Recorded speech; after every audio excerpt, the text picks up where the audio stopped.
नमस्कार, मैं विजय सिंह दिशा मार्ग और न्यूज़ इंडिया 27 में आपका स्वागत करता हूं। आज हम आए हैं महिला थाना सेक्टर 5 पंचकुला और आज हम बात करेंगे महिला थाना के एसएचओ नेहा चौहान जी से और हम इनसे जानेंगे कि ये महिला थाना बनाने का क्या उद्देश्य था और क्या इस उद्देश्य में सरकार कामयाब हुई है। तो हम बात करते हैं नेहा जी से। नेहा जी, सबसे पहले आपका बहुत बहुत स्वागत है। Thank you sir, thank you so much. Ma'am, सबसे पहले तो ये बताइए कि सरकार को महिला थाना बनाने का उद्देश्य इसके पीछे क्या था और किस लिए उन्होंने ये महिला थाने बनाए? जी सर, सरकार को महिला थाना बनाने का उद्देश्य ये था सर कि जो महिलाएं अपनी परेशानी जेंट्स के आगे नहीं बता पाती और उनकी परेशानी सुनने के लिए लेडीज़ का होना बहुत ज़रूरी है, क्योंकि मामले की गंभीरता जो होती थी लेडीज़ की, वो जेंट्स कई बार नहीं समझ पाते थे। और महिला थाना खोलने का सबसे बड़ा उद्देश्य यही था कि लेडीज़ अपनी बात खुल के बता पाएँ कि उनको क्या परेशानी है और कहाँ दिक्कत आ रही है। जी, एक और चीज़ बताइए मैम, एक नॉर्मल थाना और एक महिला थाना, इनमें क्या डिफरेंस है? क्या इनमें मतलब अलग-अलग है जो इसमें अलग किया गया है इसे?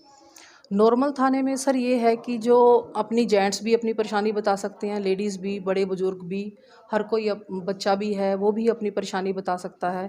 लेकिन महिला थाने का उद्देश्य मेन ये था कि जो लेडीज़ की इस टाइम दिक्कत आ रही है, जो छोटे छोटे बच्चियों के साथ गलत काम होते हैं, छेड़खानी होती है, बदतमीज़ी होती है और महिलाओं के साथ भी छेड़छाड़ होती है, तो कई चीज़ें बाहर नहीं आ पा रही थी किसी वजह से, क्योंकि जेंट्स तो जो थे वो उस तरीके से मानसिकता नहीं रखते हैं कई बार, तो लेडीज़ उनके हर परेशानी को समझने में कोऑपरेट करती थी इसलिए।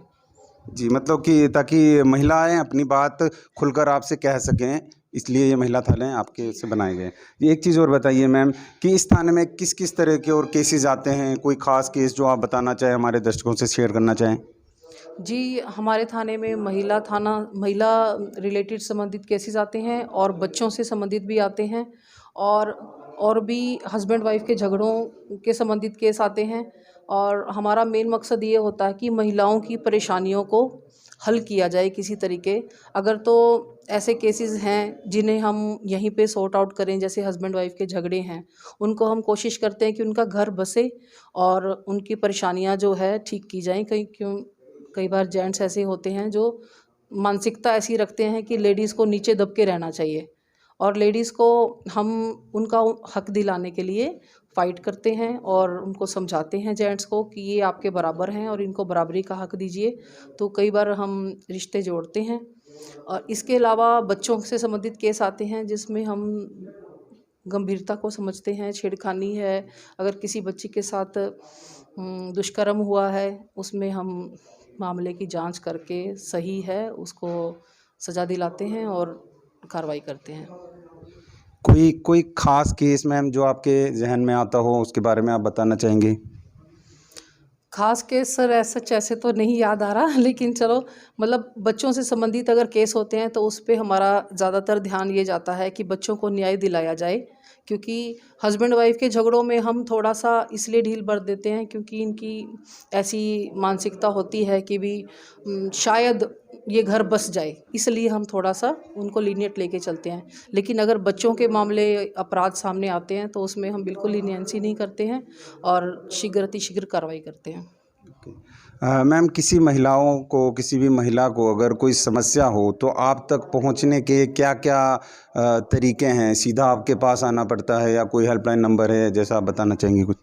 सर, महिलाओं की सुविधा के लिए हेल्पलाइन नंबर्स भी हैं और वो डायरेक्ट भी हमें कंप्लेंट दे सकते हैं, वो ऑफिसेज़ में भी दे सकते हैं, जैसे DCP office, ACP office, CM window, हर तरीके से हर दरवाजे से उनको न्याय मिलेगा।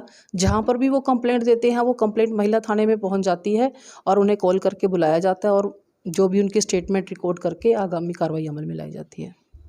जी, लास्ट में मैम कोई संदेश आप महिलाओं को या बच्चों को देना चाहें? मेरा यही संदेश है बच्चों के लिए, खासकर महिलाओं के लिए भी, कि वो आत्मनिर्भर बने और आत्मनिर्भरता जो है हमें बहुत कुछ सिखाती है। हमें किसी के ऊपर निर्भर अगर हम रहेंगे, चाहे वो हमारे हस्बैंड हैं, चाहे भाई हैं, चाहे पिता हैं, तो हम ऑब्वियसली थोड़ा सा डाउन आएंगे कि हमें इनके ऊपर निर्भर रहना पड़ेगा। मैं आज महिलाओं को यही संदेश देती हूँ कि वो आत्मनिर्भर बने, अपनी आजीविका खुद कमाएं और उसके अतिरिक्त वो इस तरह का भी हम अपना बिल्ड करें कि वो किसी स्पोर्ट्स में रुचि ले रही हैं या जूडो कराटे सीख रही हैं, ताकि उनको रास्ते में चलते हुए अगर कोई छेड़खानी करता है, बदतमीज़ी करता है, तो वो खुद फाइट कर सकें। Thank you. धन्यवाद मैम, दिशा मार्ग और न्यूज़ इंडिया 27 से बात करने के लिए बहुत बहुत धन्यवाद। तो ये थी नेहा चौहान जी, SHO थाना सेक्टर 5। धन्यवाद।